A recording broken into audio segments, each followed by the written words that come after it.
How are we done? What's the difficulty? Okay, we're ready. Wait, keep rest, very dangerous.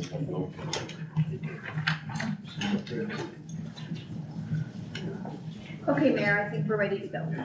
We're ready. Okay, if the, clerk can call the roll. Counselor Cavan. Here. Counselor Maruco. Here. Counselor Corn. Here. Counselor Johnson. Here. Counselor Hildenbrand is absent. Counselor Oropesa. Here. Counselor Halverson. Here. Counselor Moore is absent. Counselor Gass. Here. Counselor Arnold. Here. Mayor, you have quorum. All right. Okay. So if we have that, so we would rise and we'll have the pledge of allegiance by Counselor Johnson and the invocation by Counselor Baloo.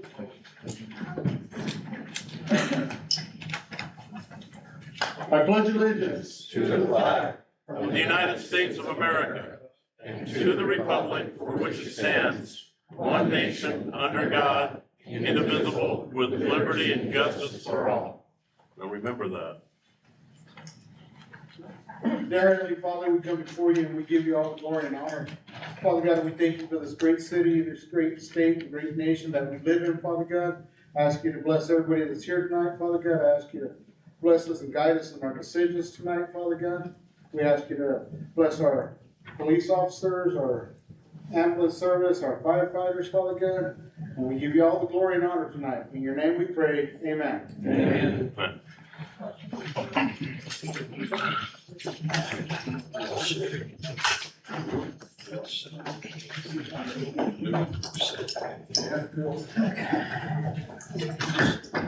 Okay. Item 1 for approval of the agenda, Counselor Corn. Thank you, Mr. Mayor. We got that. Approval of the agenda, following items. Removed item 3, item 11, item 15 from consent agenda, and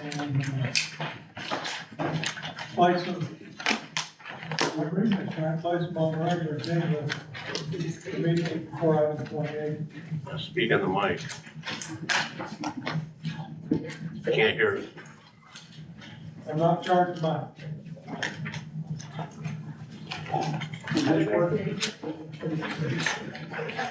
The mic working? No. I can't hear it.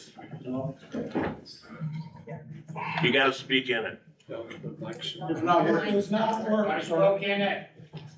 I've been playing this mic, and I are old friends.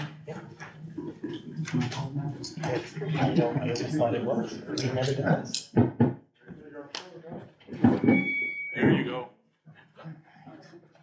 Okay. Now it's working. Mr. Mayor, move that we approve the agenda for August 13th, regular city council with the following amendments. Remove item 3, item 11, and item 15 from consent agenda. Place those items on the regular agenda immediately before item 28. Second. We have a motion by Counselor Corn, second by Counselor Cavan. Is there any discussion? Mr. Mayor, can I ask why we're taking these off the consent agenda, the reason?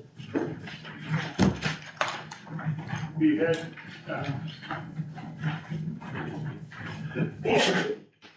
There's not unanimous consent, so councilor can ask to take them off. There was unanimous consent. No, if there's not unanimous consent and the council, so under the rules of order, a councilor can just ask to have them removed. I'm not sure which councilor removed what. Okay. Whoever asked to take them off, giving the reason why they did it.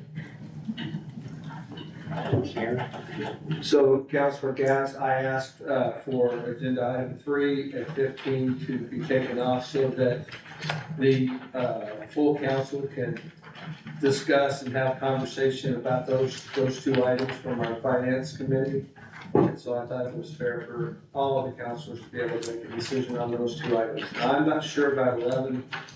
I have no idea who took that one off consent. 11.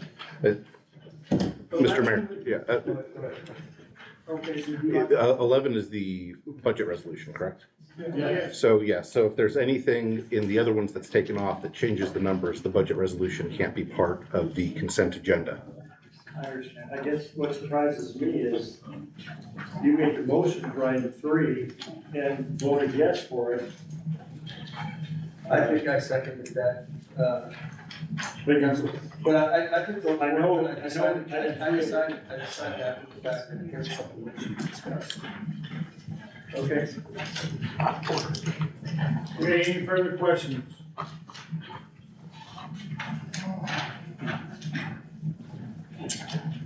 Okay. And clerk, did you call the roll? Or just we just call it? Counselor Cabin, Yes. Counselor Madrugal, Yes. Counselor Corn, Yes, as amended. Counselor Johnson, Yes. Counselor Oropesa, Yes. Counselor Halverson, Yes. Counselor Gass, Yes. Counselor Arnold. Yes. Motion passes 8-0.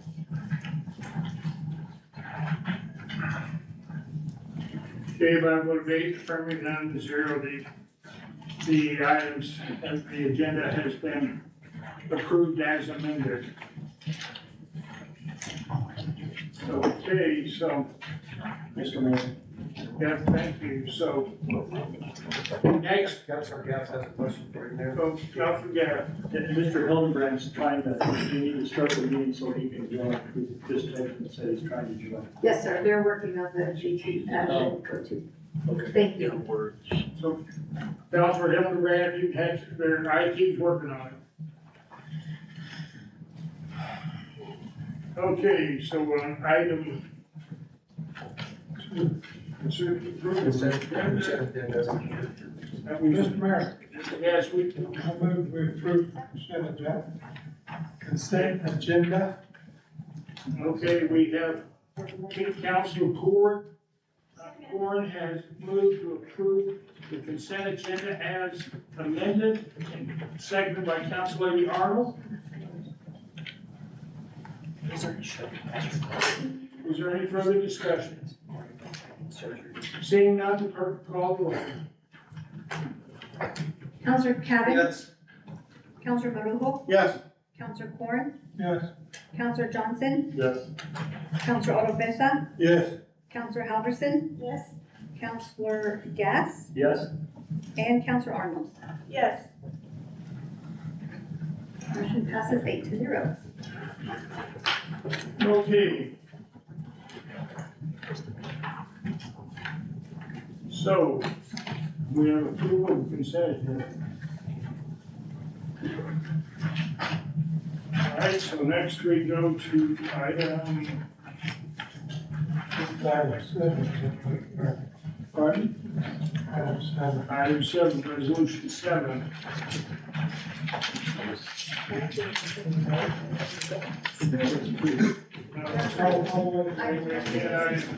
We're on item 22. Yeah, we're, 3 to 21 were approved, so we're on item. Everybody's updated, yeah. Mr. Talley, it's great to see you again. It's a pleasure to be back, Mr. Mayor, the honorable members of the council, thank you. I feel a little out of place, I'm used to following the airport group. But I must say, it's an opportunity for me just, first of all, kick it off by saying, when I arrived Tuesday afternoon, the airport was a beehive of activity by all of the employees engaged from the airport staff, public works, doing extensive work, fixing some of the things we wanted to have dealt with. The swales and the pits have been taken care of. People are working aggressively to address some of the drainage challenges.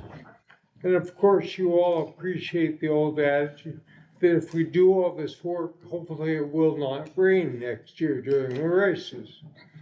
That's my hope. But I just want to thank, on behalf of the Racing Association, all of the hard work that's going into this. Secondly, the current count is roughly 85 to 88 registered racers. We lost 2 MiG-17s. When I say lost, fortunately they did not crash, but they will not be available to race. I was telling the mayor last night that the one benefit is, as many of you probably know, the MiG-17 has the capacity to have an afterburner, which in the first year of racing, which I thought would have been this year, I was urging the jet class to not utilize during the race. But I was looking forward to them demonstrating on 1735 just how impressive an afterburner kicking in is. But we may have to wait till 2027 for that. Ticketing pace has continued to improve, and all I can say is we are running into some problems with hospitality, but nothing that can't be addressed. One of the positive things, we have seen nearly twice as many vendors signed up to participate. It was in the Reno days, we usually had about 120 vendors. Last year, we only had something less than 16. I'm delighted to say that's doubled this year, and I'm hoping it continues to grow. We also have gone from 1 aircraft exhibitor to 5, so there'll be a lot more presence out there for people to take interest in. There are some challenges, and we've had a lot of help working with the airlines. The good news for Roswell is American and United have service. The challenge we're running into is twofold with America. They've added a 4th flight for Wednesday and Saturday, and they added it at a time that is conflicting with our races. But the bigger problem is 2 of their arrival times actually conflict with the Thunderbirds. So we've prepared a letter and we're working with America to see if we can move their flight arrival. If we cannot, we would run the risk of the U.S. Thunderbirds team not participating. That would be a significant loss. The emergency runway, I apologize, I didn't bring pictures, is all but done but micro sealing, right? I'm actually now just painting the center line. There you go, just painting the center line. It's 5,000 feet long. It looks absolutely beautiful. 500-foot overruns at both ends. And we had a complete meeting with the Unlimiteds and did their preparations for the ground school for racing via Zoom. Briefed them on it. They're all looking forward to coming, and we think it'll be an exciting year. So I'll be glad to take any questions if there are any, but I will close once again by just saying how much we appreciate everything the city has been doing to make this race possible this year, and we're really quite excited. So with that, thank you. Any questions for Mr. Talley? Seeing none, Mr. Talley, if you have, last year we had 44 races. Yep, we've doubled it So essentially. we've doubled the size of it. So for anybody out there that saw it last year, I mean, that's really, it's really coming along well. And when you, people, if you drive around the base and you see the numbers of power lines and things that are being buried, and it's amazing to see what's going on to make this the safest place that people have ever raced. And it's, the racers were so happy after their first year, seeing that there are so many places that they have an engine problem or a problem with their plane that they can land. It is extremely safe for these pilots. I mean, they're going fast, and so you have to get down the stall just above the ground, but, the safety of this facility is absolutely, could not be better than anywhere in the world than here. No, it really is delightful, and the second point is because of the course geometry, one of the reasons that for the fans, when they're on the line, they're looking out, they can see the racers all the way around the course much better than they could at Reno. At Reno was an oblong like this. So the furthest point from the grandstands to the furthest point of the course was nearly a mile longer than it is here. So everybody's really looking forward to it. In regard to the power lines, I will rely on the airport people to keep me accurate, but I believe it's true now, virtually all power lines on airport property have been buried. And so overall, that's just a significant improvement. And when the emergency runway was put in, there were 2 or 3 areas where in the lead into the landing, we had to bury those 3 lines. They've been taken care of. And I think, if I'm not mistaken, to keep the cost down, much of the trenching was done by your airport personnel, right? So that's a good example of your teams going above and beyond to keep the total cost of doing it in conjunction with Xcel Energy. So it's been a wonderful partnership. Thank you. Yeah, so but things are really going well for everybody, and it's nice to have everybody working together in our city crews, and, kind of a funny thing when we get our city crews out there working with those backhoes, digging those lines. It's good training for them fixing our water lines. We have 161 miles of pipe that is 12-inch, 10-inch, and 8-inch pipe. It's cast iron. Its useful life is 40 years. It's been in 85 years. So we're going to go to Washington and ask for money from things that happened when they put the base in. They put a lot of things in here. There were a lot of things, and then they walked off and left them, and we had no way to pay for the maintenance of them. So we think we can get some money from them, so it won't be anything on people's water bills. The only thing I would tell anybody out there at the base is that while we look at all these power lines we're digging and burying, and when they built this base, there are a number of power lines with 480 volts that are just bare wires. We have a sleeve on them a little bit, but they're not in conduit or anything else, that are buried anywhere from 8 to 12 or 14 inches under the ground, that no one knows they're there. And that's kind of a real safety thing that happened when they built the base, and it's something that we have to always be mindful with our crews that are working out there, because those lines can be found anywhere.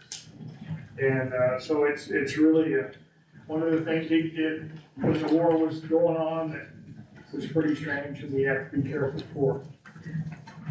Thank you very much, Mr. Thank you very much. Omar? Yes, sir, Mr. Omar Gonzalez, our airport update, please. All right, thank you, sir. Mr. Mayor, councilors. Want to thank Fred for that. He pretty much did all my updates for me, so with that, I say thank you. No, I'm just kidding. So, I'm gonna start off with the flights from SkyWest. I got an update for that. The departures for the month of July. We have 1,756 passengers. American Airlines was 4,645 for the month of July. As we move on to Top Flight, the Top Flight Tavern for the month of July, they sold 13,847 and 13 cents is what they reported. Which you can see by the graph here, it's been steadily moving up, and we kind of leveled off from the month of June to the month of July. But they're doing pretty good. I know I've seen a few of y'all out there. Councilor Gass, I've seen you out there, and Councilwoman Christina, I've seen you guys out enjoying the food and beverages. So now I'm going to move on to some of the projects we have. So if you're looking right here at the pictures that we have, this right here is the taxiway, the BLM, the new taxiway that they're building by the BLM. They've kind of run into a standstill, kind of slow down. A few of those concrete slabs that was laid down have cracked, and they cracked all the way through. And so we're working with Lochner, and we're also working with the construction company that laid them down to have them removed and have the new slabs laid back down. They're not quite sure why they cracked, but there's about eight panels that did have cracks all the way through, but we were able to catch them before they continued on with the project. The next slide How is. big would each of those pads be? Oh man. Yeah, it's about a 12 by 12 at least. Yeah, they're pretty big slabs. They're about 12 by 12 maybe. 12 feet by 12? Right. So And how thick? I'd say maybe 2 feet, 3 feet. They're pretty thick, and the crack goes all the way from the top to the bottom. So they're not surface cracks. So that's the main concern, and that's why we're gonna have them replace them. Because if they were surface cracks, they said that they could do grooving and kind of fix the surface cracks on them. So we're gonna move on to the drainage swells.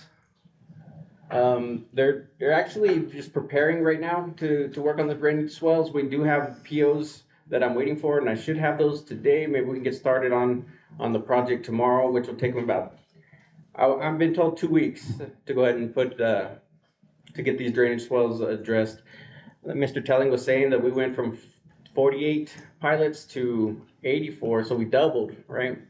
So we're gonna need to double the size of the space, right, for the planes to park.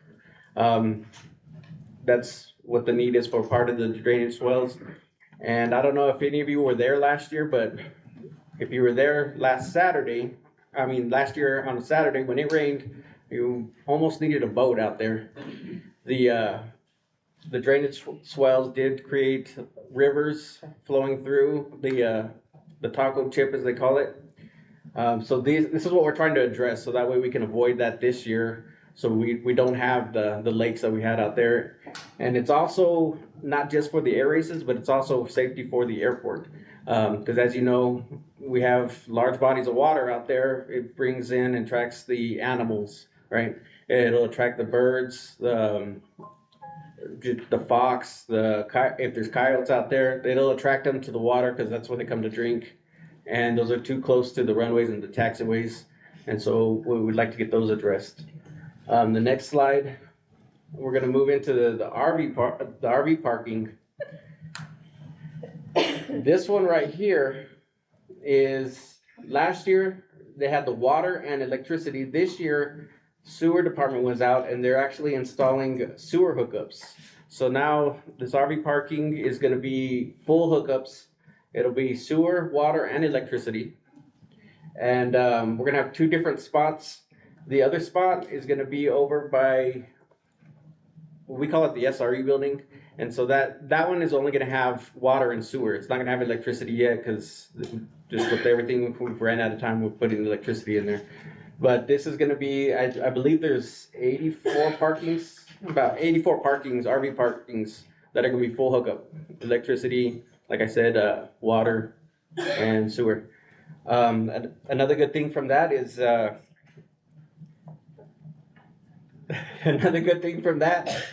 with the RV parks, the RV parking, the city gets $50 per full hookup that's bought or that's rented, right? And for the dry camping, which we have plenty of dry camping as well out there, the city gets $25 a week.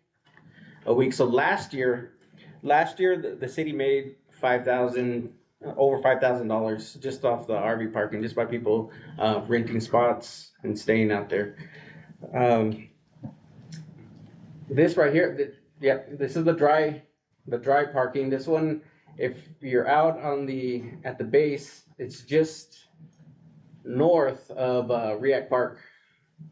So that Streets was out there flattening that out, putting the asphalt down and the millings. So that's the dry storage, which is nothing, no hookups, right? And this is where we're Mr. Telling was talking about, where we're burying the power lines that are on the airfield, which not only pose a threat to the air races, but it just poses a threat to any aircraft that's coming into the airport. If they're coming in on the west side, that's where all these power lines are at. If you can see here, you can see all the lines that XL's already laid into the ground. So the city, the guys out at the airport, we had to dig 26,000 feet of power lines is what the city buried. So 26,000 feet at 18 inches wide and 59 inches deep. So I know my guys were out there digging for almost 3 weeks straight, just with the backhoes. Water plant, Andrew did call and he said, hey, I need some, like Mayor was saying, I need some training for some of my guys. So they did come out and we did a little bit of training with the digging of the ditches. They're pretty much done now. And finally is the concrete barriers. And so last year, what we did is we had, we sourced it out and they put out the concrete barriers for us. They put up the fence. So this year with some of the new purchases that we bought, we're putting them out ourselves. So needless to say, we've been pretty busy out there at the airport the past couple of months, and I don't see it slowing down anytime soon. Maybe when after the air races are over, because as soon as the air races are over, we're gonna have to pick all these barricades back up and stack them again like this. But like I said, I've been blessed with a crew that just works nonstop, and they pretty much got it all put back out. There's a few areas that they couldn't put out yet, but we hope to have everything up by the 24th, which is next Friday. So they've been working pretty round the clock on that. And I believe that's all I have. Stand for any questions. Okay, Councilor Halverson and then Councilor Johnson. Are the bleachers, they're completely ready to go? The bleachers, yes. The bleachers they've been completed for a while already. Councilor Johnson. Thank you, Mayor. You've been very busy out there, huh, Mark? Yeah, real I busy. respect everything you do out there. It looks real busy. Moving those concrete barriers are a challenge. Right. And you're saving probably $250,000 doing all that yourself. Yeah, I was just talking with Paul on that, and he goes, how much did we pay last year for them to come put it out? Because the guys have gotten into a rhythm, and so they're getting it down pretty quick. I remember the number. Yeah.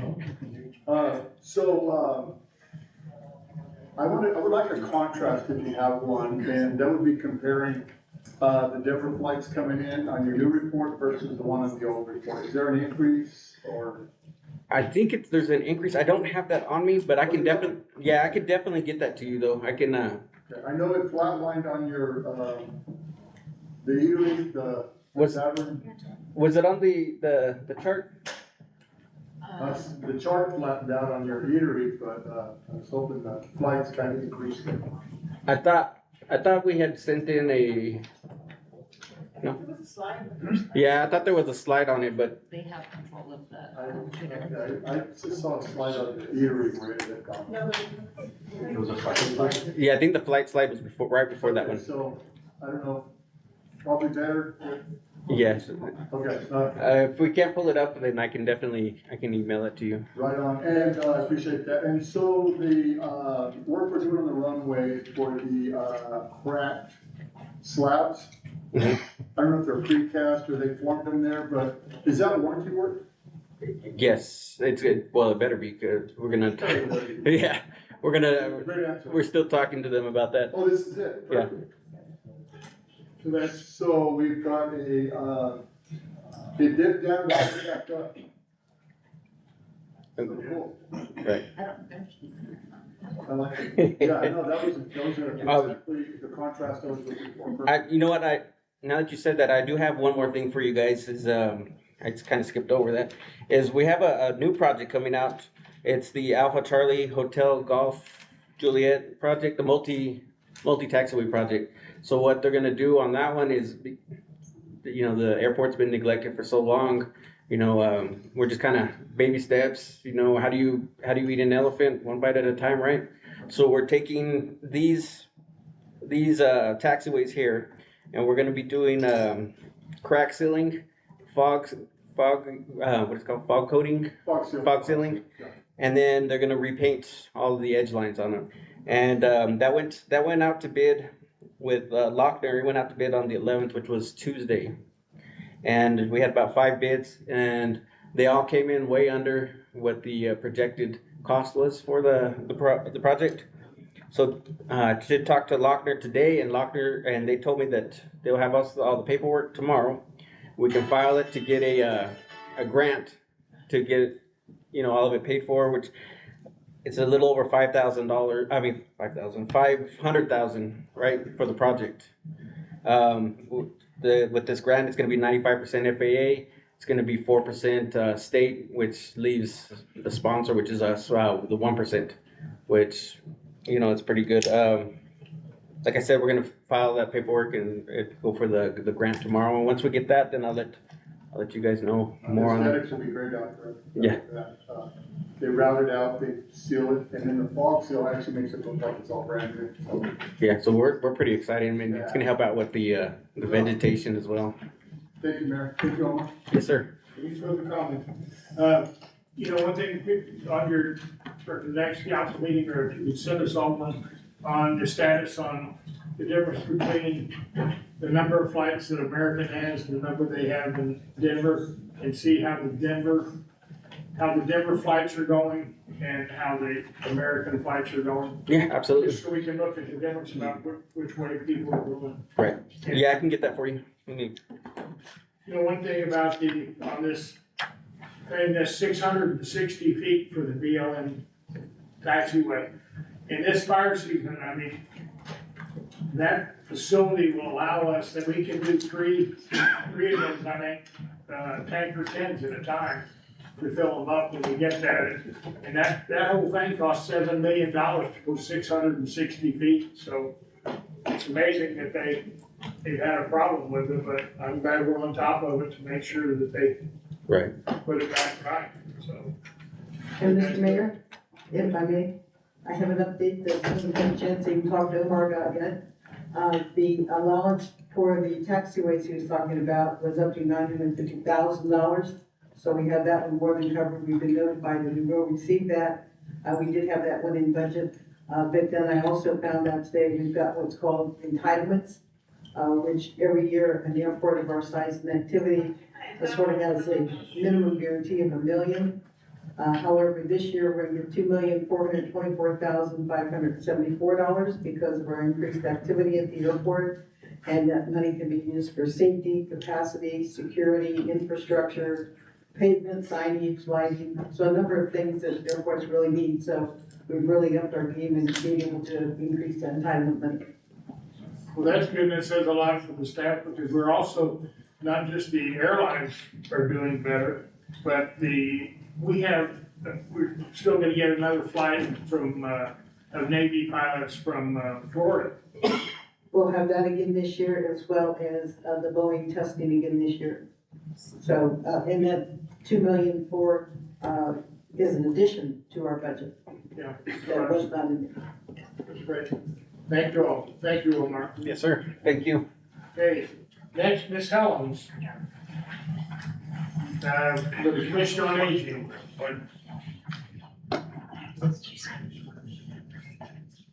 Good evening, everyone. I am Dorothy Helms, and I am the chairman of the Commission on Aging. I'm just here to give you an update on what we do, what our commission does. I appreciate your time and the opportunity to speak to you.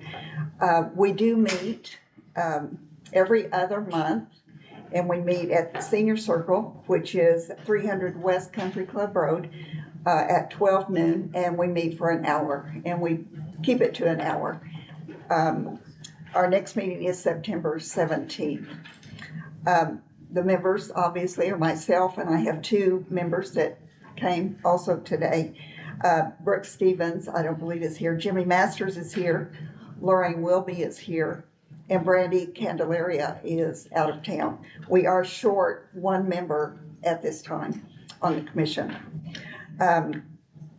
We also, I'll say this a couple of times, we have no representative from the city council to come to our meeting. It's very disappointing to me. We only meet for an hour every other month.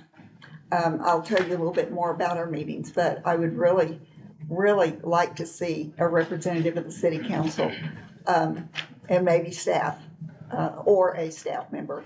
What time on the 17th? Pardon me? What time? Noon, but we don't serve lunch. That's the problem. Sorry, we could bring cookies or something.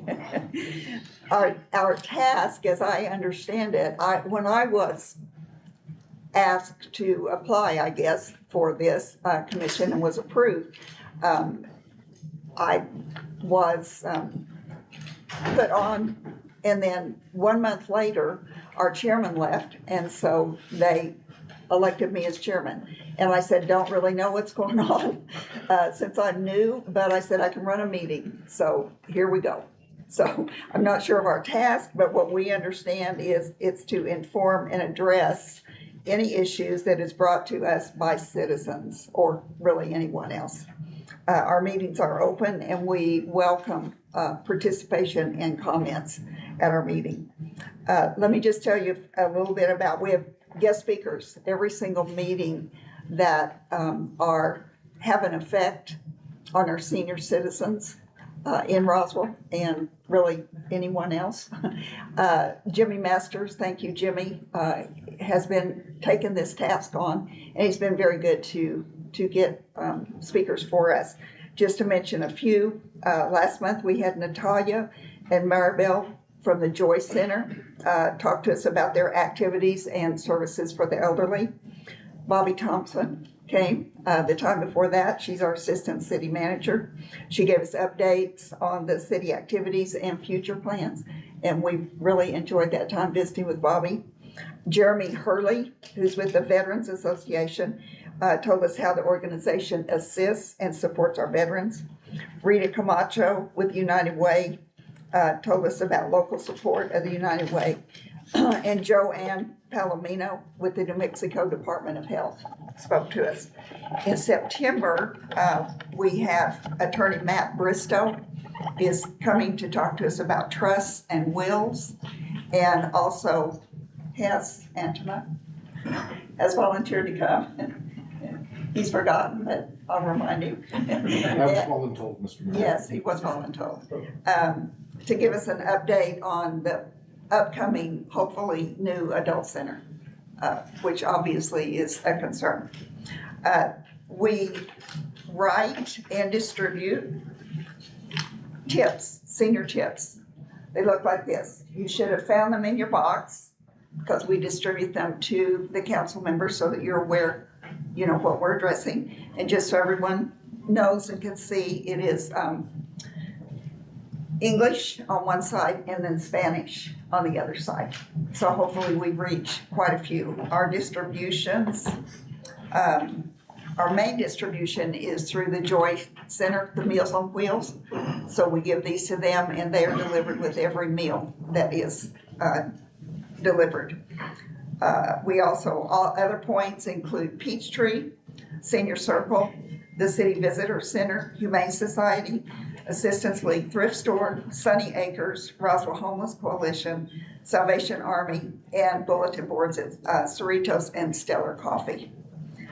These are printed by the city, and as I stated, hopefully you found them in your box and informative. I appreciate April Hunter for helping us. She's there every meeting and kind of keeps me on task as I need to be. We feel that we are a hidden gem. We have addressed a couple of issues that people have brought to us and that we've been able to solve those. Hopefully to their satisfaction, because they haven't gotten back to us about that, so those were solved. There again, a council member, I would request a council member be present and be our representative and bring the voice back to this council as needed. We're open to suggestions, and we thank you for this opportunity to inform the public about the Commission on Aging. Before you get with me on what bunch of meetings are, I'll check along with see if our council have then Thank you. I appreciate that. I think Kirk Gass said that he. And you're, they meet like the third Monday. The third Thursday. Third Thursday, every other month. So we meet September 17th is our next meeting. And as I stated, we have 2 speakers. Correct. I think it's turned on. I think somebody from in this chamber has joined the meeting, so if you join the meeting on GoToMeeting, please mute it if you're in this meeting room. Thank you again. Appreciate you. Thank you. It's nice to see what you're not about. It's nice to see you.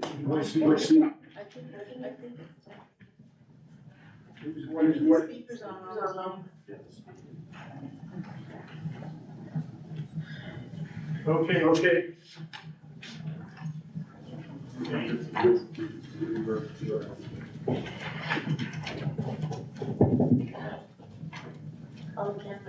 Can you speak into the mic? Testing. Very well. He's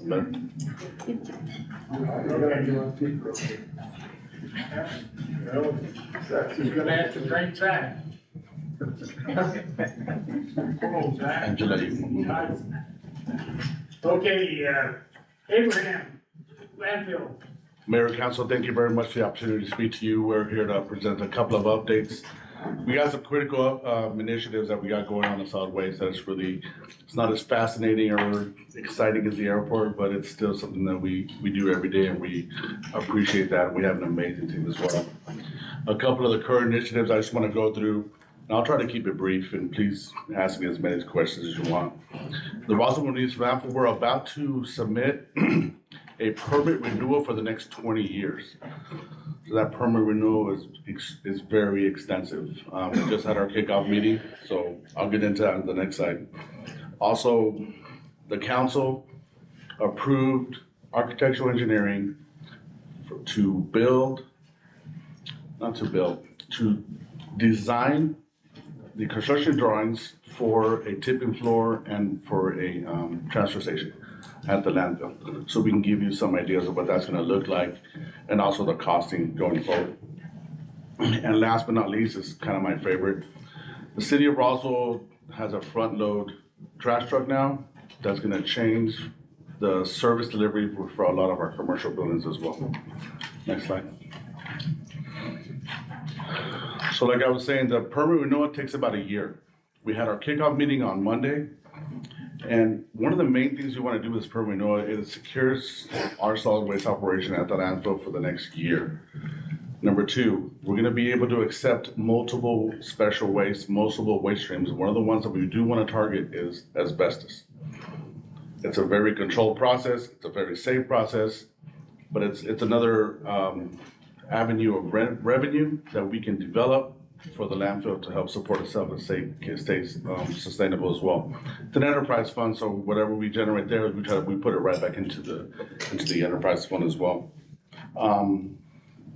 So it takes a year to complete the permit renewal. It's about 37 binders, about this thick. It stacks about this high. It takes a lot of people, not only us, the state, our regulators, and then our partners that are helping to build this permit renewal. And as we get new updates, as things go forward, I'll be bringing updates to the infrastructure committee or any other committee you might want as well. Next slide. Next is the transfer station. So if you've seen in other communities, like we visited Las Cruces, we visited Albuquerque, El Paso. Transfer station is a giant building where you can drive into, dump your waste, and drive out. The intent of that is to house everything in one area so we can pre-process a lot of our garbage, our bulk trash, our household hazardous waste, but we'll be able to separate the public from the commercial and also our government operations, make it a lot safer for us as well. Right now, currently what we do is we get the garbage into the landfill and we take it directly to the back into a giant pit and where we dump it off, and we have a lot of activity going on back there.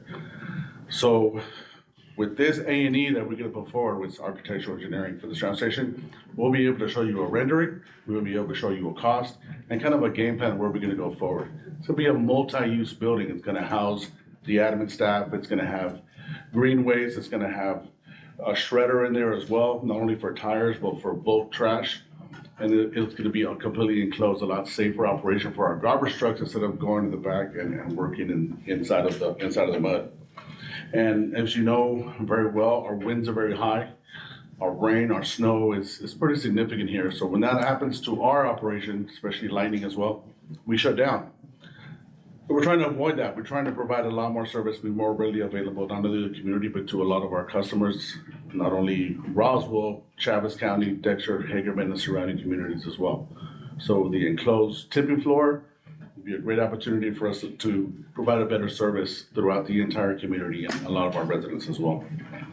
One of the big things is we're hoping in the future to kind of look at an area within that building where we can collect, process, and ship out recyclables. That's always been a goal since we've been here. So if we have a centralized location where we can do that, we'll have that opportunity to bring that forward, and hopefully with the council support, we'll be able to do that. Next slide. If you can see here, this is a small primary example of what inside of a tipping floor is. You would drive in, you'd back up. If you notice, there's natural lighting. There's also a misting system there. You can't really see it, but it'll keep the dust down. But it's a more of a controlled setting that we can monitor, keep clean, and we can accept the customers as they come in and kind of work with them directly in a more controlled environment. Next slide. Last but not least, like I said, this is one of my favorites. We've been working on this for 6 years.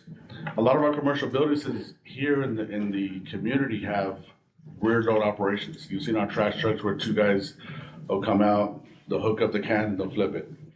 We're gonna go to a front load operation now. So that front loader that we've already procured, it's already sitting on the ground. We have all the containers that came in. I think there was a total of about 37 containers come in. We're doing hands-on practice tomorrow.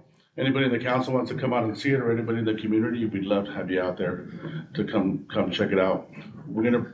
That's gonna reduce the footprint of the containers that are in the back of the businesses and make it from a 2-person operation to a 1-person operation. Everything's gonna be done from the cab. Besides opening the doors, we'll be doing everything from the cab. We'll be a lot safer, quicker. We'll be able to cover the entire city as well. One of the biggest things is, I think, it's the efficiency and the reduction of safety. So when our employees get back to those cans, they hook them up. Sometimes they don't hook them up correctly, they'll fall. An empty container that's there now that we pick up, it's 800 pounds. When it's full of refuge or something from a commercial business, you can exceed 1,200, 1,500 pounds, and that thing drops. It's not a very safe operation as well. Next slide. As you can see here on the left, those are containers that just showed up. Again, through council support, through our administrative support, we're able to procure this with the monies that we had on hand and get the containers in. And also the truck on the right, my staff calls it the Beast. This truck is huge, it's big. However, we've done practice runs in our city. We already pulled the measurements. We will be able to serve a lot of the city when coming to dump to the landfill at one time. It's that big. Next slide. And with that, Mayor, Council, thank you for the opportunity to speak to you. I really appreciate it. I know we live out there on the edge of town. We appreciate it coming out, talking to you, and I'll take any of your questions. Question? The front loader, does it have, scales or anything on that? So, you know, a lot of times when we get these round barrels, people put engine motors in there, they put concrete blocks and everything else which goes in and just tears the heck out of the shredding machine. So we chose the commercial business for a reason. They have a controlled area where they control what they put in there. And a lot of times they're locked behind gates and they're secured. That's why we want to target that first so we can do that run. We're hoping to work with the community businesses, talk with them, meet with them, lay out the expectations not only of us, but of also the ordinance, but not introducing stuff like that as well. So we're going to be working with them closely, help serve the community. The front loader does not have a scale on it, but we'll be monitoring this process closely. If you're going to see it around town, it's going to be probably 2 people in there and a supervisor, so we can get a kind of a rhythm going and make sure we're doing it safely and productively. And we're going to be checking those cans like we do now as well. We just have an awful lot of people that are leaving mattresses, couches, tires, everywhere, and people go down somebody else's alley and dump all kinds of things in. So illegal dumping is something that we take care of daily. We're your stewards on the alleys. We're the eyes and ears in the entire city. We see all the alleys, all the streets, vacant lots. And that's something that's a challenge that we're working through. It's a cultural mindset here. Hey, I'll throw it in the alley, I'll forget about it, and somebody will pick it up eventually. So we're trying to change that, maybe through education, maybe through some outreach, you know, in the last resort, it'll kind of be some type of regulation as well. But working with the community, having the council support going out there, showing them, hey, this is who I am, hey, bring it to the landfill. Great example for us is your green waste from your lawn, trimming your trees, you can bring it out to landfill for free. We segregate that, we process it, create mulch. You can come pick it up, load up a trailer, we'll help you load it, and you can take it back to your house. So thank you for that, Mayor, appreciate it. Thanks. Okay, any further questions? Thank you. Thank you, sir. For a good job. Thank you, Abraham.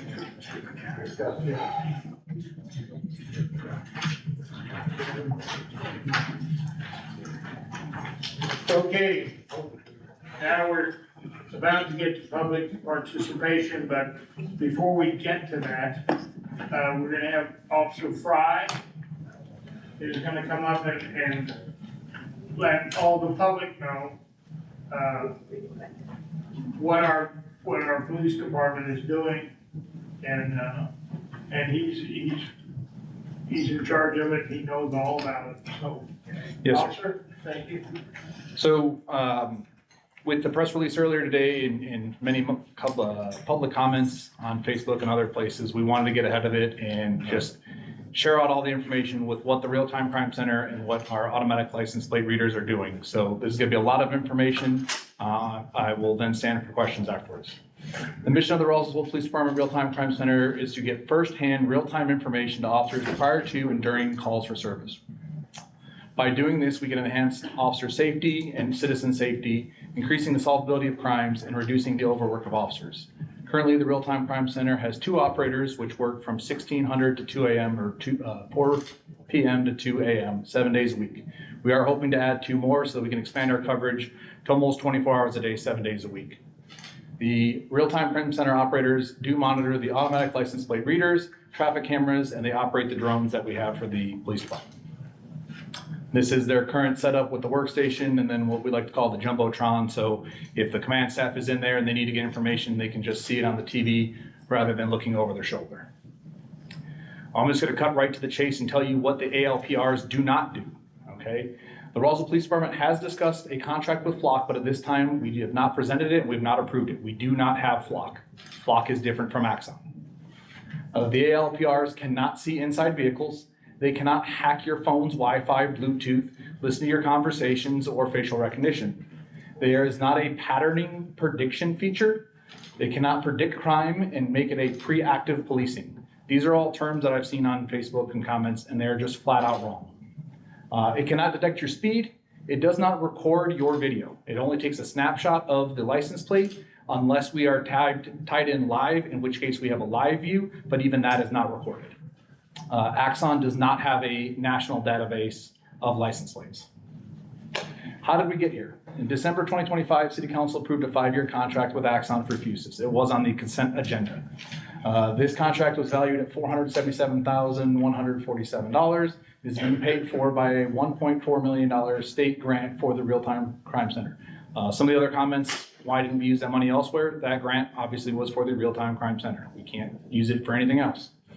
This includes the Fusus platform, which gives us the ability to stream our body cameras. It gave us 24 automatic license plate readers and the ability to stream 25 city-owned security cameras, i.e. our traffic cameras and security cameras inside city buildings that we already have. 225.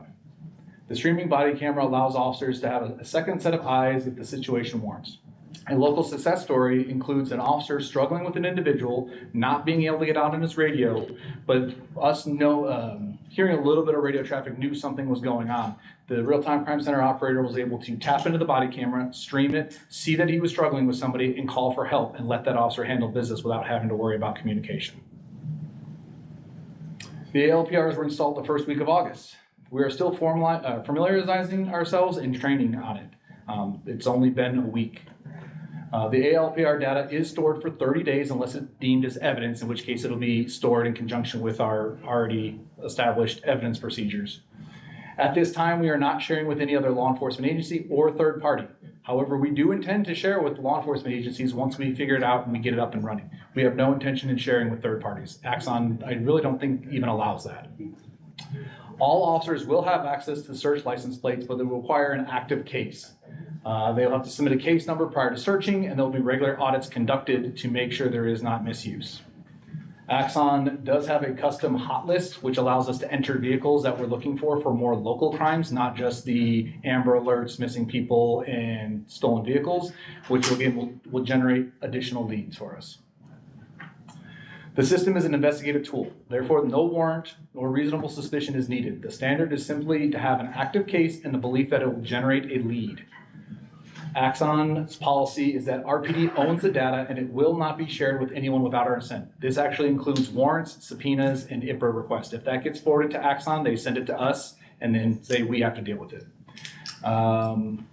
Some other success stories from other agencies around the country are including the stolen vehicles, missing persons, and additional leads for both big and small cases. Again, this is not going to mean RoboCop is coming to your house. This just gives us an avenue to find other evidence. As with all alleged police misconduct, residents are encouraged to come to the police department and file a formal complaint, which will be investigated. There was more, but it didn't look like it got cut off. Yeah. So, again, I'm going to show you everything we got. So this is what a live view looks like when we tap into it. You guys can recognize that this is at College and Garden. One of the reasons we picked these locations is because they're four-way stops. They're major thoroughfares. We tried very hard not to put them in neighborhoods or face them anywhere at someone's direct residence. That would be illegal. So we put it in major thoroughfares, and it gives us the opportunity that if there's a call for service coming at Allsops right there, we can tie in and potentially see where the suspects are going immediately, which the Real-Time Crime Center then can relay that information to the officers responding and potentially increase the solvability and us actually catching the bad guys. This is what a search will look like. It's a little hard to see, but on the top left, it requires the field. That's where the case number has to go. If you don't put a case number in there, you can't search. Below that, it will give you the license plate information, the state. If you don't have it, you can search by make, model, and color of the vehicle. And then that is the returns that it gets. Those are the pictures that it takes. If anyone can actually see inside the vehicle, please let me know how you got x-ray vision because I want it. That's kind of cool. Those are the pictures that we get. If we do have additional leads or we want more information, we click one of those panels. This is the picture that it pulls up.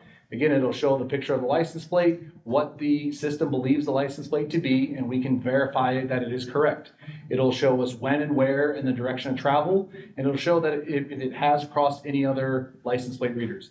These license plate readers, even though they're in various locations, only detect one lane of travel.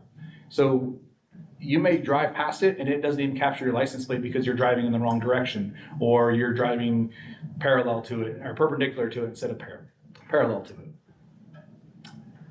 If we determine that it is evidentiary value, then this is the report that it prints out. It tells us who downloaded it, what day and time they downloaded it. Again, a picture of the license plate, a printout of what the system believes the license plate to be, for us to then verify it, the location that it was seen, and any other general information with the make, model, and color of the vehicle.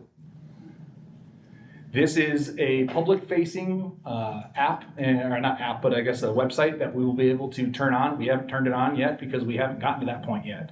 But it shows, again, that we do retain that information for 30 days. The hit alerts are retained for 30 days. It'll show what type of alerts we're getting, how many alerts we've gotten, how many license plates we've ran, and how many license plate readers we have out there. Again, we plan on turning it public-facing. We just haven't got to that point of deployment yet.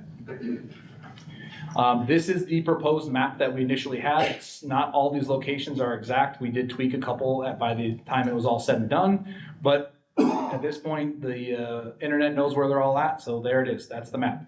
Again, when we strategically located these, we tried to put them on major thoroughfares at four-way intersections so we can see if a vehicle goes left, right, or center, and we wanted to place them close enough to these cameras and the other cameras that we already have so that we can use them as breadcrumbs to connect to the next one. So even if the suspect doesn't necessarily drive in front of it so that it trips the license plate, if we're able to track it and tie in live, we can see it coming from the other direction. So as the view back from College and Garden, if the vehicle's going north on Garden, we can tie into that camera, see it continue north on Garden, and relay that information in real time to the officers.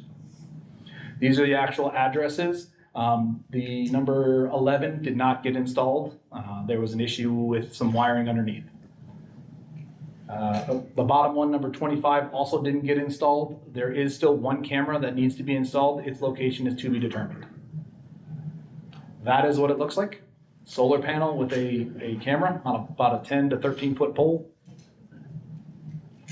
In addition to the ALPRs, we already monitor the traffic cameras. With the Fusus platform, we're able to stream traffic cameras directly in there.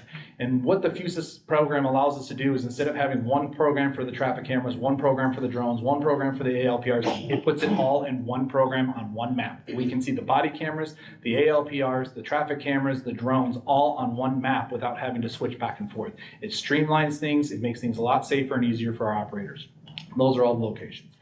Again, we're able to stream up to 225 of the city-owned cameras. These are cameras that the city already has, that we already have access to. But instead of using a different system, we now have it streamed into Fusus, streamlining it. So we already have it at the Aquatic Center. The IT is working on the airport, and we are working in plans for the water department, golf course, the zoo, city hall, animal services, and others as we have available.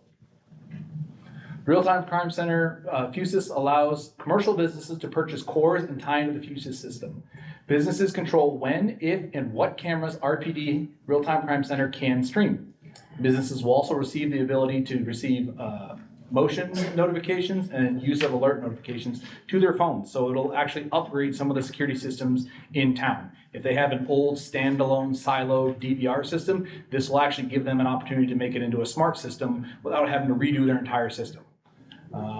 When the video evidence is needed, it is much easier for us to pull it directly from Fusus rather than going with a USB and trying to figure out each individual business's varying systems. I have personally had to go and do that. It is not fun, and it has taken several hours sometimes because the owner doesn't know their password, and we have to figure out their password for them to be able to download the video that we need. This program is a 100% voluntary program. In addition, citizens can register their cameras. This does not give RPD direct access to their cameras under any circumstances. All this does is creates a list of locations and contact information if we need to reach out in the event of crime. I know recently there was a string of vehicle burglaries in the area, and had we had this more robust registry, we can actually send a mass link out to everybody and say, please check your Ring cameras. If you see something, let us know. If you find something, click this link and upload the video, and then it goes right to our evidence.com instead of officers having to go door to door to door, knocking on doors. Someone's not home, let's go back again. Oh, again, they don't know how to do it. It's too big to email. It streamlines that whole system.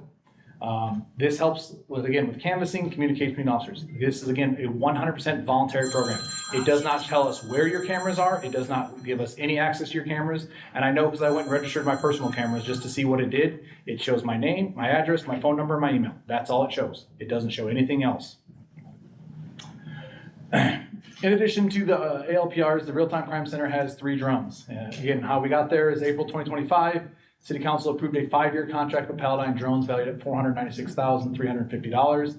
The contract allowed us to place 3 docks and drones at city buildings, one at the police department, one at Fire Station 3 up north, and one at Fire Station 5 down south. These drones are flown by the Real-Time Crime Center operators. These drones are used to respond to calls for service prior to officers' arrival. These drones give additional viewpoints that officers on scene may not have even once they've been on scene. The drone video can be streamed to officers on scene and officers in command. All drone video is used as evidence in court. Some success stories include when we had a stolen vehicle, it fled from us, we were able to disengage, let the vehicle slow down, follow it with the drone, pull into the Home Depot parking lot, watch the driver and his girlfriend get out of the car, walk through the parking lot, and then be surrounded by 8 cops. It did not exceed speed limits. We didn't go through school zones. We didn't drive through people's neighborhoods. It took the pressure off the suspect. It took the pressure off the officers, and we were still able to make an apprehension and an arrest. Paladine Drone was also able to connect our pre-existing mobile drone, which allows us to stream that one when we need to use it. Is that it? Yeah.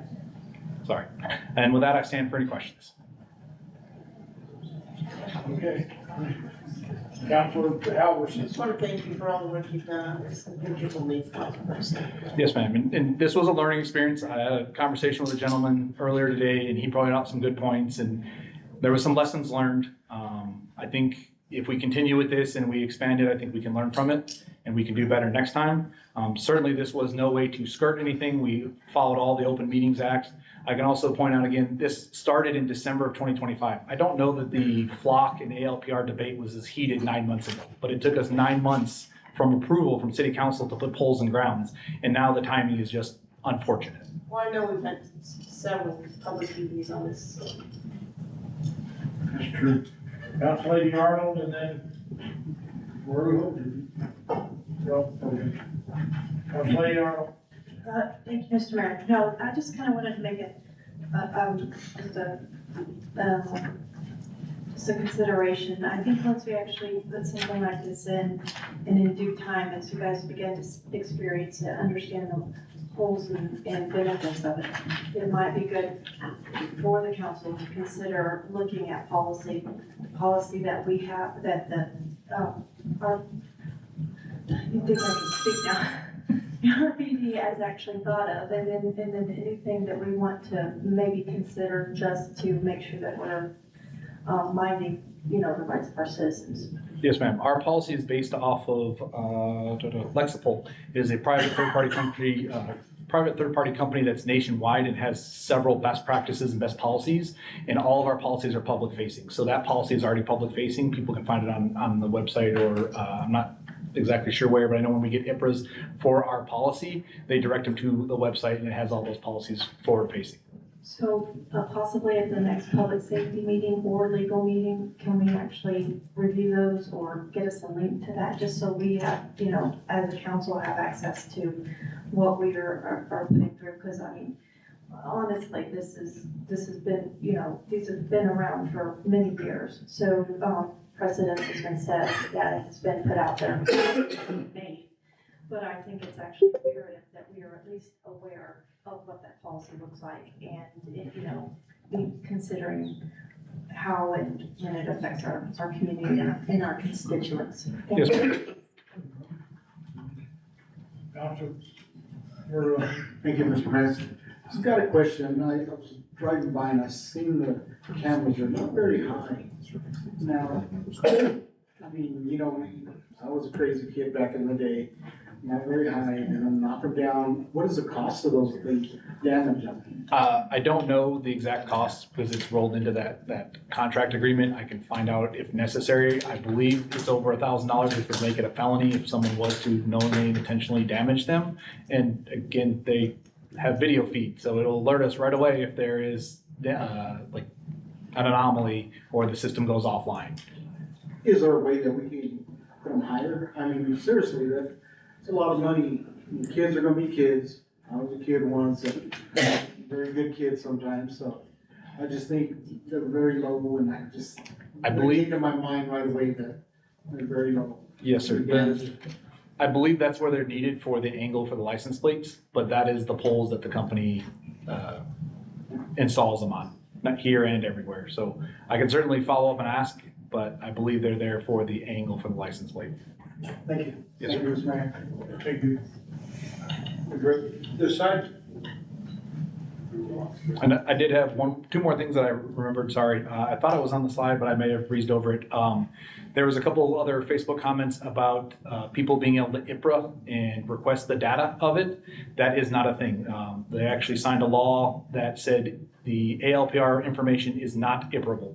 Unfortunately, there were situations where people were weaponizing IPRA and using IPRA to then stalk. The other comment I've seen that I thought was a very valid question was, what about the false alerts? So our policy and procedure as of right now is, if there is an alert, the operator will verify that picture compared to what it thinks, what the system thinks it is, make sure that, yes, that's their own assessment, then rerun that license plate to make sure that it is still a valid warrant or a valid stolen vehicle, and then relay whatever information is there to them. So we're gonna handle a stolen vehicle much different than somebody that's wanted for a hit and run crash. And so we're gonna share all that information as fast as we can with the officers so that they can make the right decision when they come in contact with that vehicle. Any further comment? I had a group of women, a large group of women, and 25 or so, were having a get together, and there was a drone that was, showed up right there by them, and they were concerned that there were somebody flying a drone and staying in one spot and, looking to see what all they were doing. So I called the police department and I asked them about it and everything, and when I investigated, I came back with, there was a burglary in progress of someone's home, and there was a great deal of concern by the people that were there and everything else. We had one officer that could get there and one officer who was there, and we had no backup at that time. And so the drone was there providing backup for the officer, the officer was totally protected in putting himself in a dangerous situation, because he didn't have any idea how many people were doing the burglary or anything else, but he was protected by that drone. And when I came back and told the ladies what was going on, they were so glad that they were there, because the last thing they wanted to do was see, a policeman who had to put himself in a dangerous situation to protect other people. They didn't want him to be there without somebody watching, so if anybody did anything to him or anybody else, they recognized it was a safety thing for that officer to scare the heck out of somebody doing a burglary, that, hey, there are people watching and filming, so you are caught. And so it was very good. Council, your comments? If you could give details, I just want to make it clear, the drones for the police department are not just roaming around looking for crime. Correct. If you want to give some detail about that. So the drones are deployed for call-specific reasons. Once a call is put in, the operators have the same ability as the officers to see the calls coming in, and they make the decision if they feel they can get there faster than an officer, if an extra set of eyes would be useful, if they can watch the back of a house so somebody doesn't run out on a burglary. They are not out randomly patrolling. They are not flying looking for crime on a routine basis. And quite frankly, if you hear and see the drone, we're probably not looking at you. We're probably looking a mile down the road, because we don't want the bad guys to see the drone. So if it's flying over your head or your house, we're probably not looking. And we're certainly in a public airspace that anyone could go buy a Walmart drone and fly there just the same. Okay, we got Roger Corn down there, Council. Yes, Mr. Corn. Thank you, Mr. Mayor. Lieutenant Fry, you all are operators of the drone, correct? Yes, sir, I am. and you're controlled by, I believe it's FAR 103? Part 107. 107, Yes, sir. excuse me, I missed it. I'm not a drone operator. So, it would be, before you get too wound up, it would be helpful for somebody. Go get them a copy of 107 and see if there's any reason to get all excited, because it's pretty fact-based. Yes, sir. FAA owns all airspace above ground, and you gotta play by their rules, is that correct? Yes, sir. We have, part of the contract agreement with Paladine is for them to do the COA, Certificate of Authentic, Authority, or I'm not sure the exact. And so that keeps us in full compliance with the FAA, and then we are Part 107, so we have even extra training of specifically how to fly drones in the air. Yep. I mean, I'm a licensed pilot, I gotta go to a school to do drones. Yep. That's what I wanna do. So, well, good luck to you, I think it's worthwhile. Thank you. I'm kind of curious about why people are complaining, what their complaint is about. But we can talk about that later. Yes, sir. Thank you. Okay, thank you very much, Officer Brian. Thank you very much. Okay, so now we're at that portion of our going in meeting for public participation on agenda items and non-agenda items. So,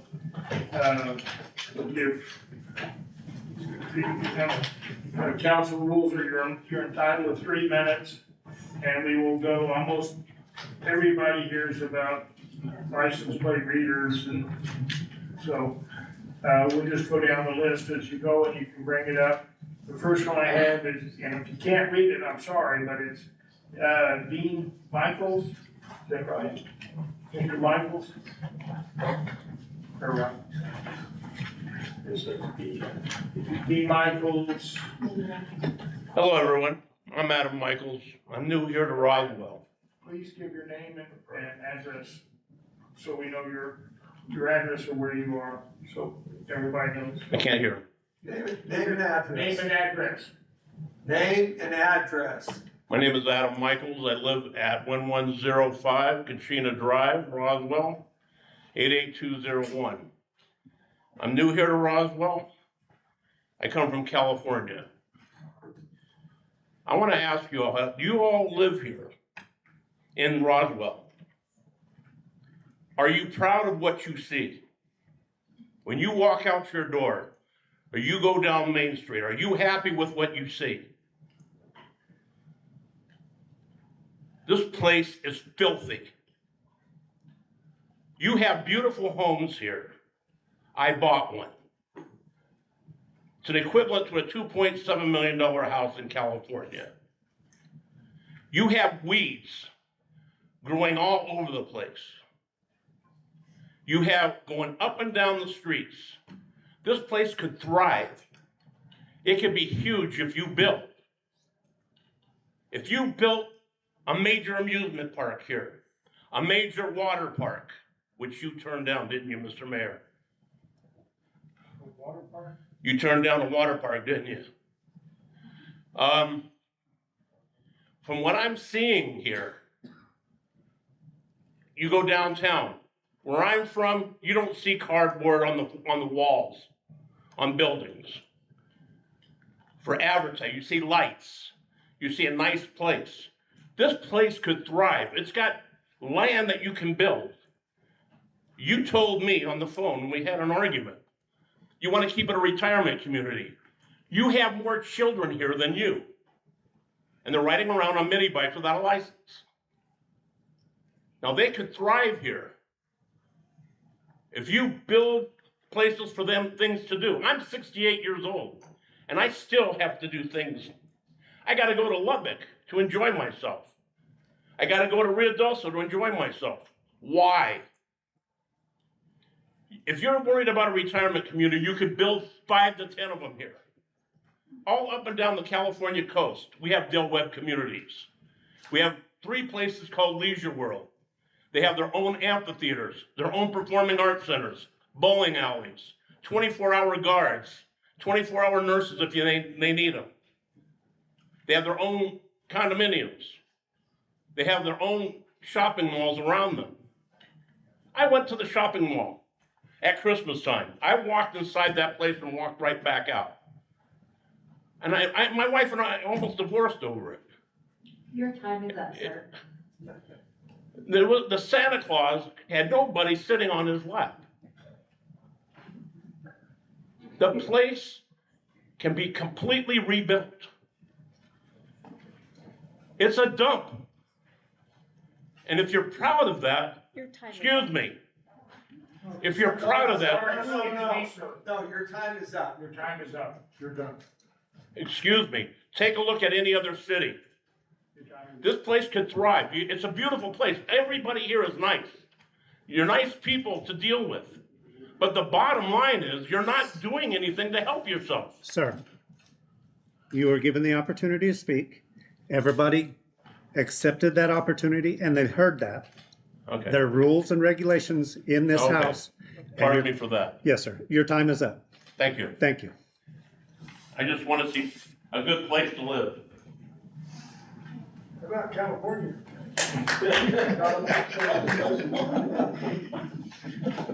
Okay, next, we have Fred Luna.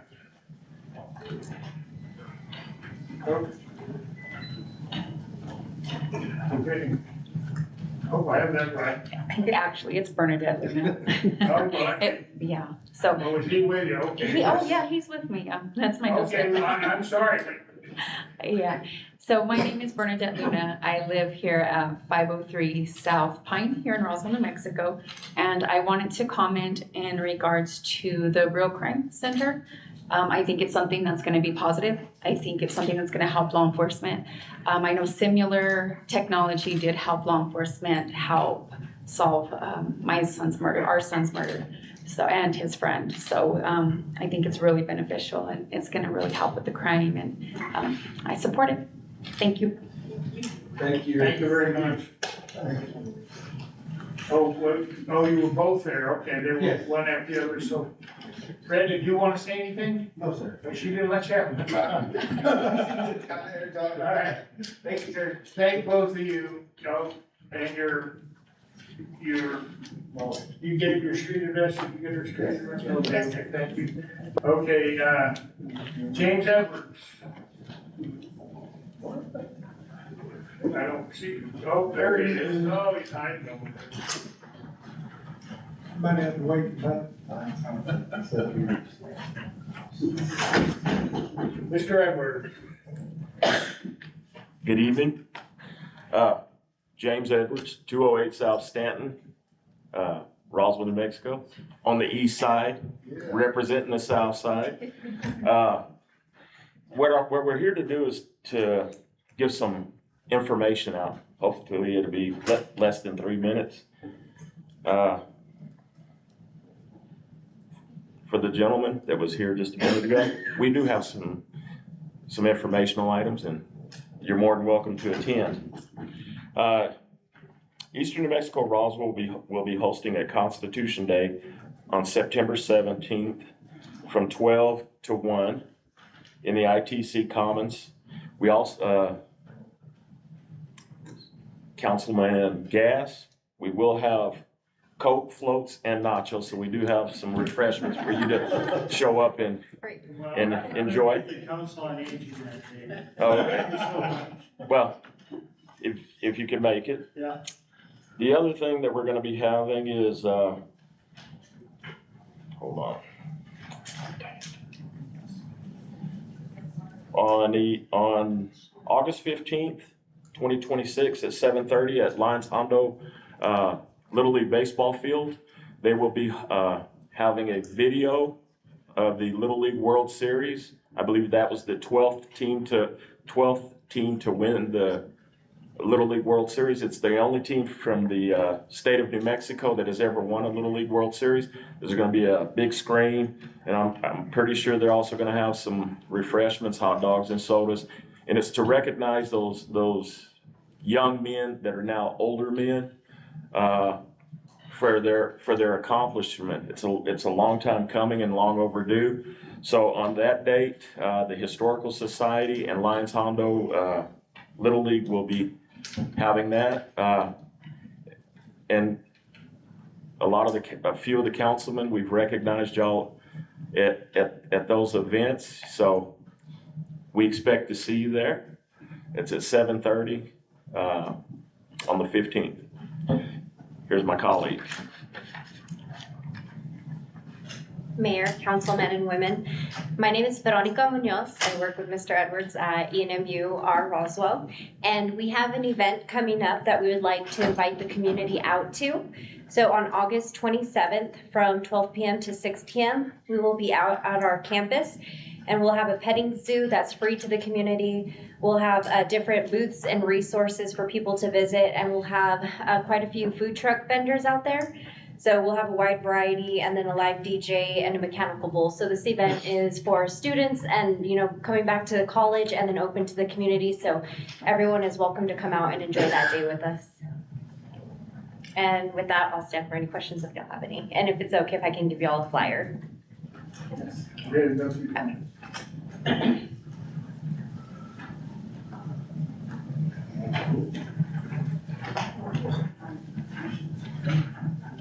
Is the last time at 7:30 p.m.? Yeah, because it has to be dark, so you have to video dark. And that's the problem, just make them discuss. And that is at Black Hondo Field. Yes, sir. Yeah.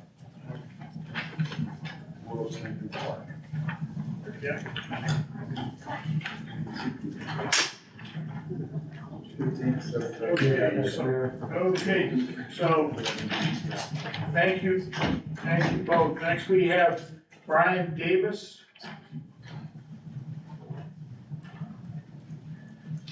It says license plate readers.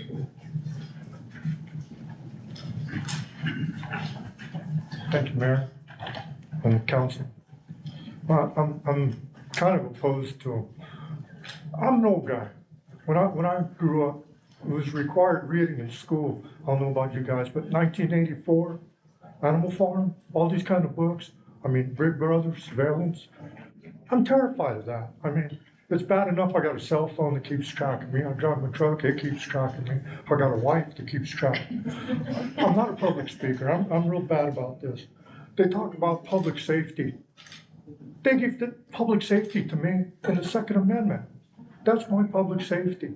I mean, I protect myself.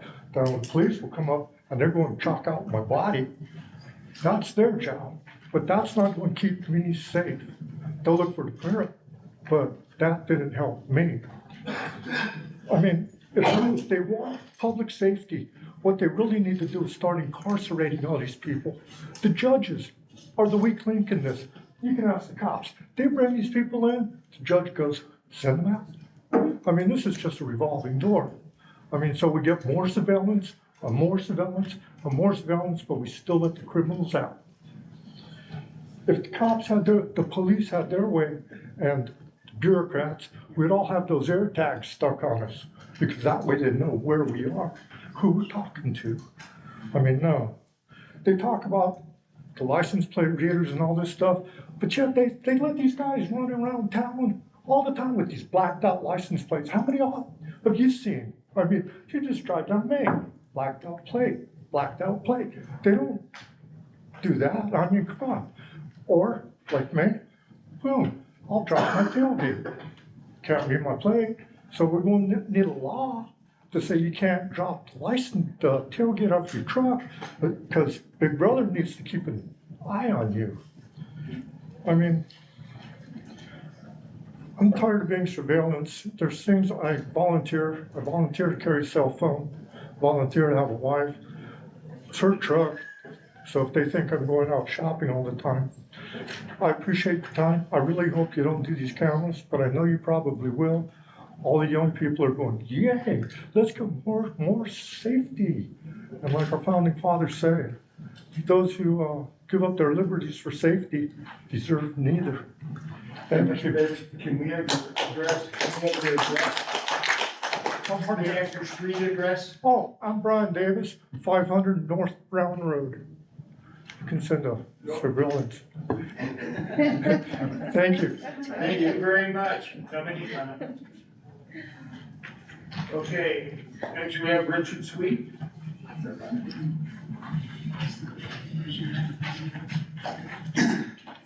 All right, I guess I'm gonna belabor the point. We're talking the flock cameras or Axon or something like that. My name's Rich Sweet. I live at 1512 North Washington Avenue. I'm a member of Ward 1, represented by Counselor Arnold. I live in the heart of the city. With respect to the good lieutenant, there was a flock camera put up, I think 2 or 3 houses down from me. It's in my neighborhood, so I'm not gonna bury the lead. I want the camera removed, please. Respectfully, take the camera out of my neighborhood. It's severe government overreach. I think it's absolutely ridiculous.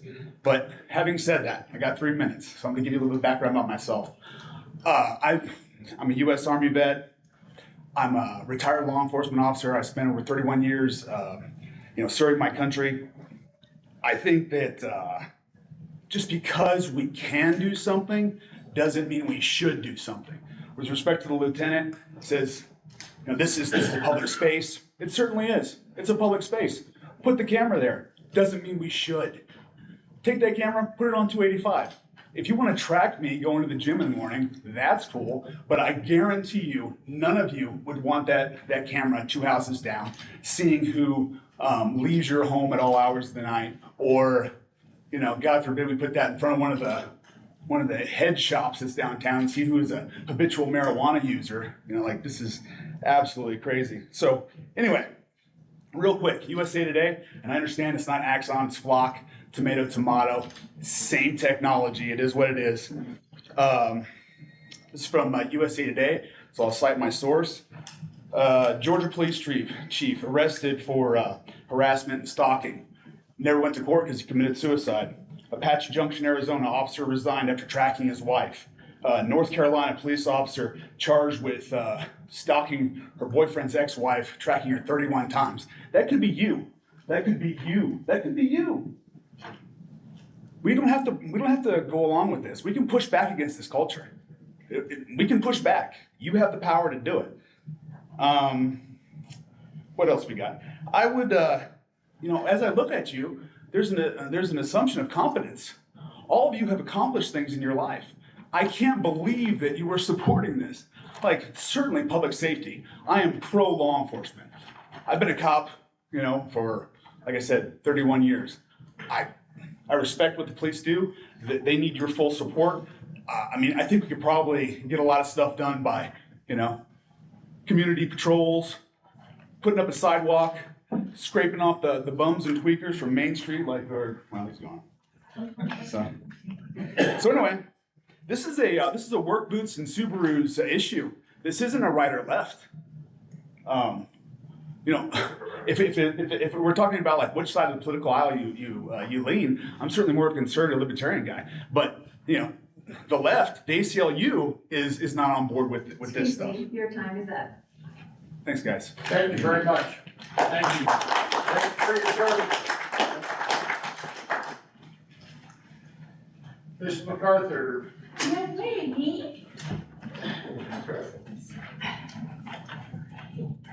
I'm gonna need more than 3 minutes. Well, you get 3 minutes. Okay. Not fast. All right. I just wanted you to know, my name's Sarah MacArthur. I live at 609 Mimosa Drive. I'm not going to be here next week, and that's why I put what I want to talk about down today so you can hear from me. But it just gels right nicely into the whole flock or axion or fusis or whatever. Number one, police should always be safe. Your tools should be good. All I am saying is that the briefing we got tonight should have been the briefing that you got the day it was on the consent item in January. And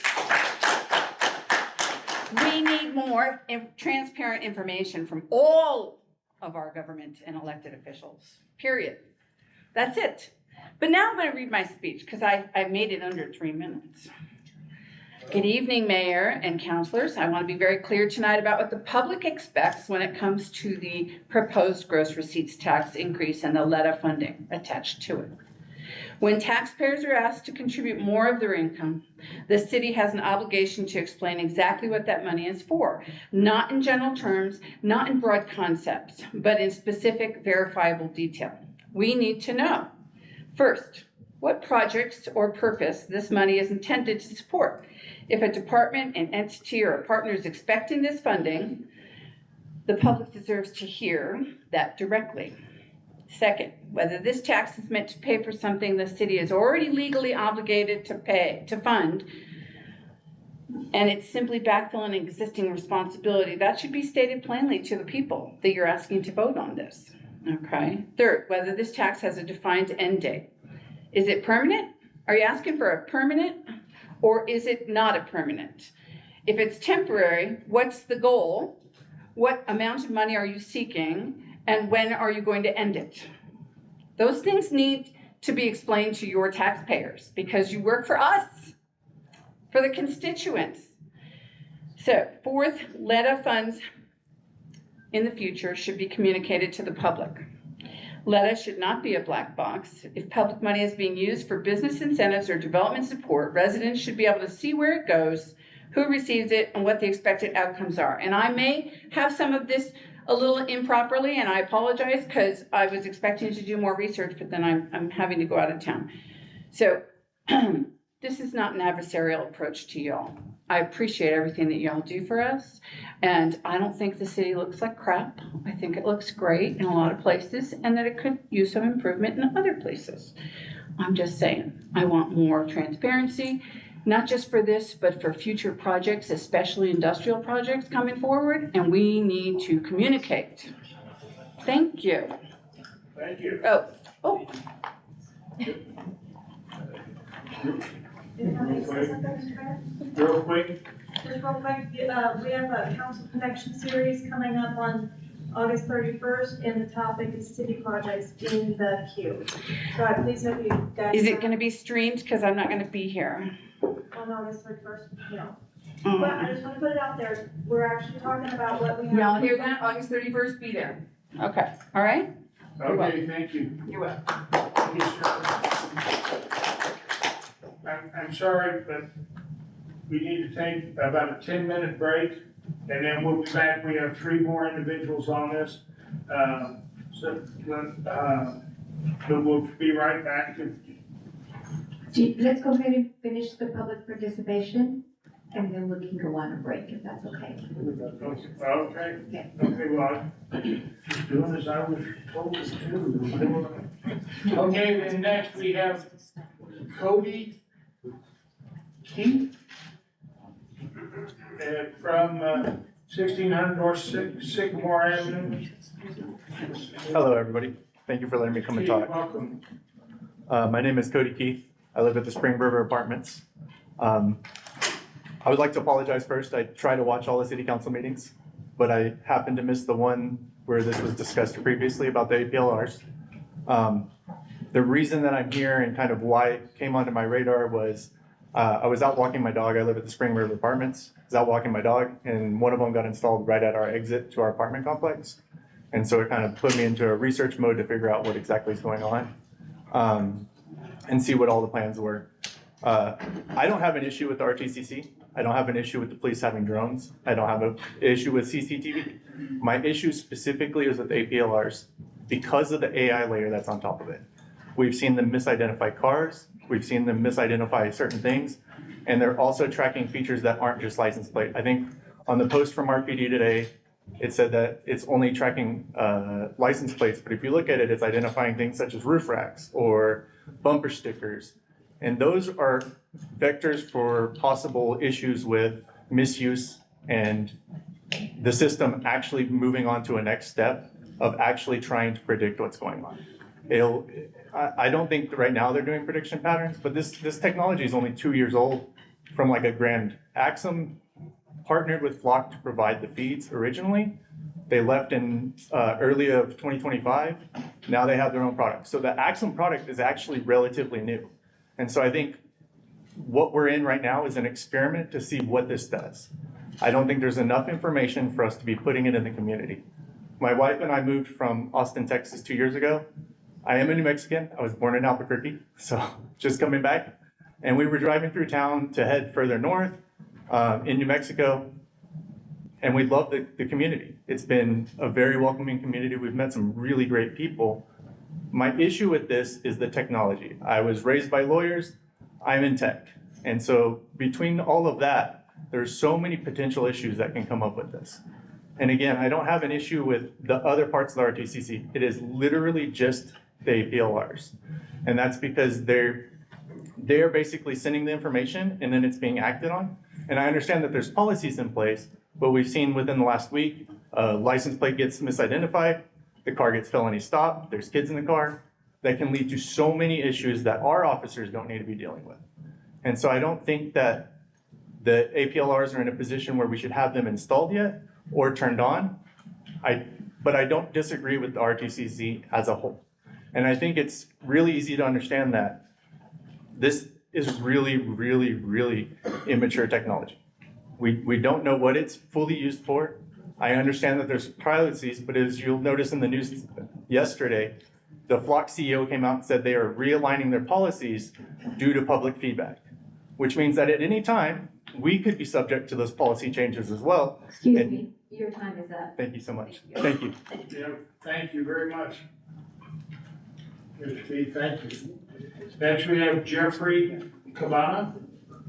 Is that right? Okay.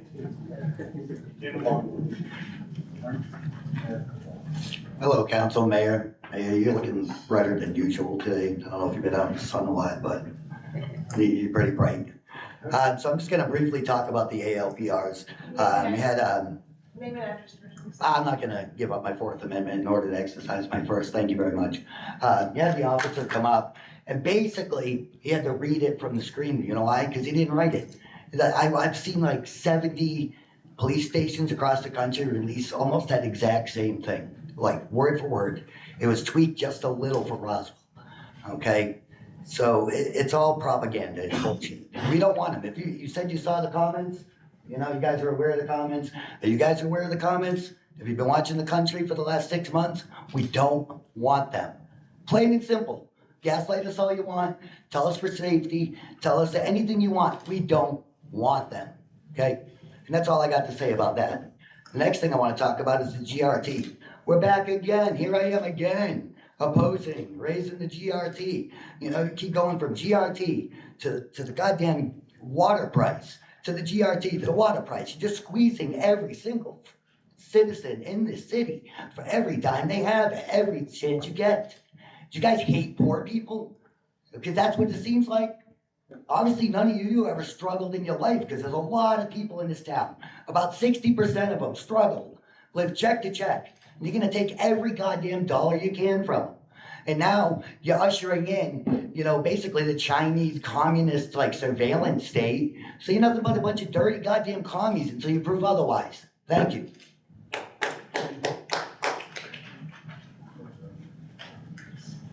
Okay, next we have Christian Emily. You got it right. Yeah, well, Probably the first person to get it right on the first try I've ever met. All right. My name's Christian Emling. I live at 916 Davidson. So Roswell started putting up acts on surveillance cameras all across our town, and I oppose it. Simply put, I oppose it. Not because I support crime, but because they represent exactly what's wrong with how the city chooses to spend our tax dollars. We're told there's not enough money for water infrastructure even after the flooding we've lived through. We're told there's not enough money to improve drainage. The police department has been regularly telling us that it needs a new station or major renovations. It feels like feet are being dragged when it comes to that one, honestly. But there's always enough money for another surveillance camera. Every budget tells a story. The story this budget tells is that City Hall thinks surveillance is a higher priority than infrastructure, higher than drainage, and higher than a new police station. Give me a break, guys. Roswell still has dangerous drivers. Roswell still has trap houses, and Roswell still has neighborhoods that have been asking for action for years, especially when it comes to water. These problems won't be solved by tracking the license plates of ordinary folks going to work, school, church, or the store. If this city truly doesn't have enough money for all the things we've been told it doesn't have enough money to afford, then why does it have enough money to build an entire surveillance network? This tells me that the problem isn't revenue, but it's priorities. I grew up in a small town in East Texas. I know exactly what it looks like when local government loses sight of purpose. High taxes, wasteful spending, abusive government, and more excuses. I moved to Roswell because I wanted something different. I don't want to see this city become the same place many here hoped to leave behind. Times are hard, and families are struggling to pay their groceries, their rent, their mortgages, their utilities. I'm blessed to work in education, and even with my steady work, I still feel financial pressure every single month. Imagine what the other families and workers in this town feel who make way less than I do. People work hard for every dollar they earn and every dollar that's given up in taxes. They want those dollars directly reinvested into our city. They don't want it spying on law-abiding residents. It's just wasteful. Thankfully, the people of our town know better than that, and Roswell came out tonight to say something about that. We deserve better than this. Tear the cameras down, guys. Spend that money on the infrastructure we desperately need. Spend it on helping RPD solve real crime instead of monitoring everyone. And honestly, if this council believes that spying on its residents is a higher priority than serving them, perhaps it's time for y'all to just step aside and let someone who knows that the people's liberty is to be respected and not monitored serve on the council. Do the right thing. Tear the cameras down, especially the one on Union and Davidson that points directly into a yard where kids are always playing. Thank you, and thank you for serving our community.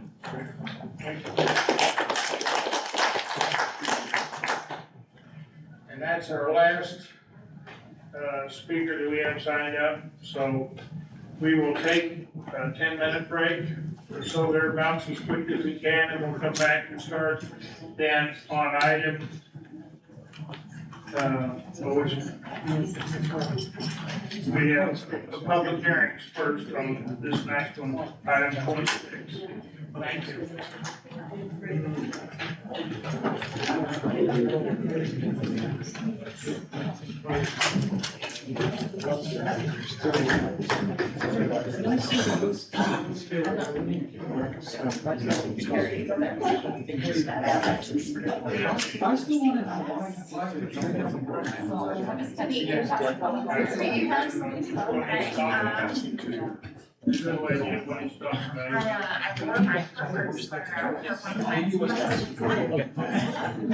First, is this? Yeah. Go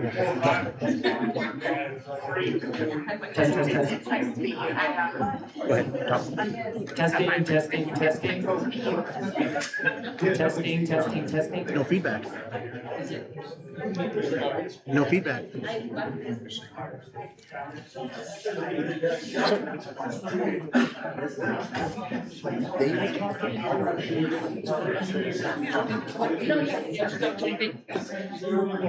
Testing.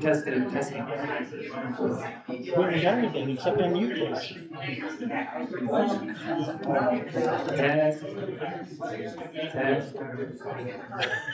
We haven't changed anything.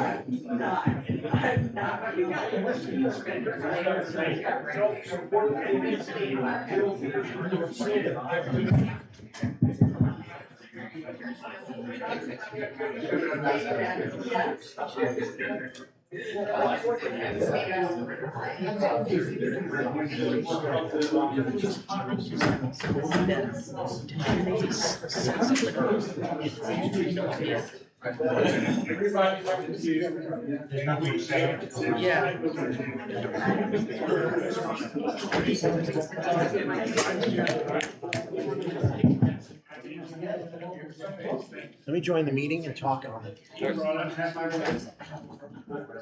So does this? Do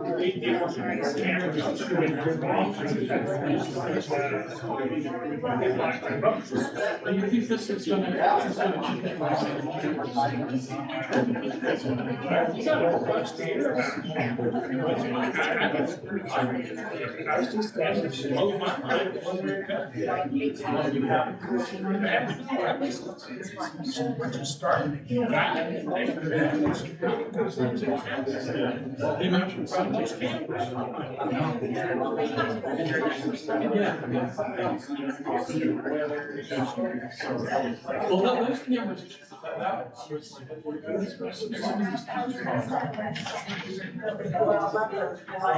Not the license.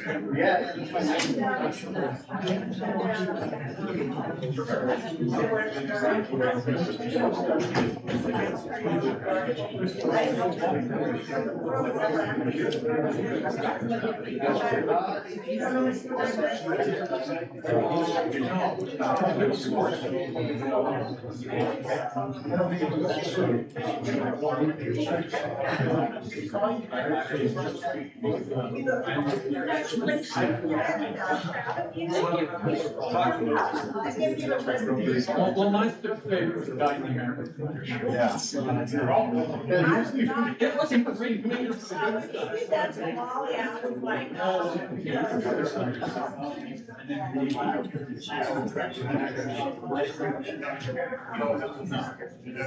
Well, after you walked out, you should go and say, well, some comments were.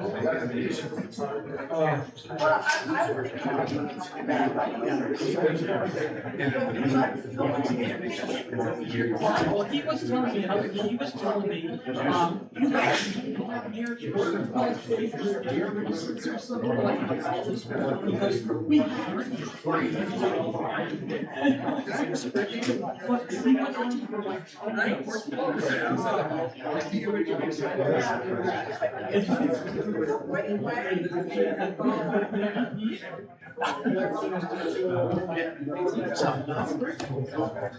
Cover the camera. No, that camera. Let's see.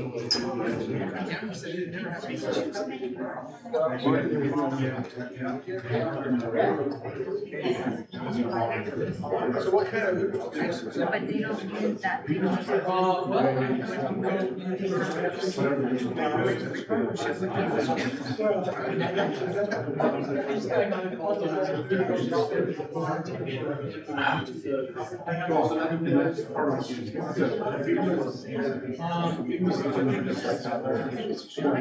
No, I was joking. I'm covering the camera with this. I didn't say you cover the camera. Break. That was awesome. I should have just. I was like, what is he doing?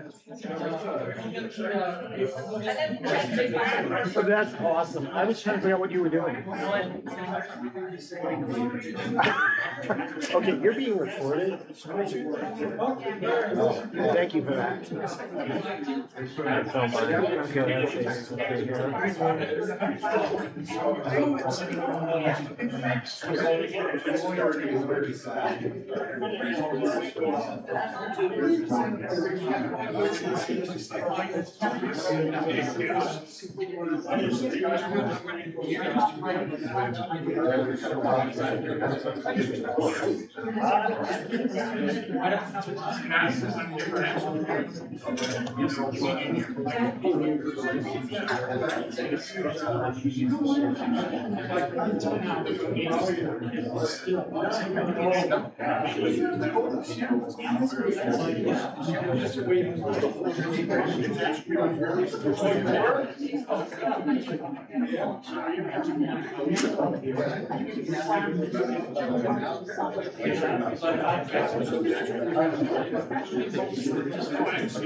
I would try to get it back to you. Yeah, I would do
I think there's a one, somebody let this.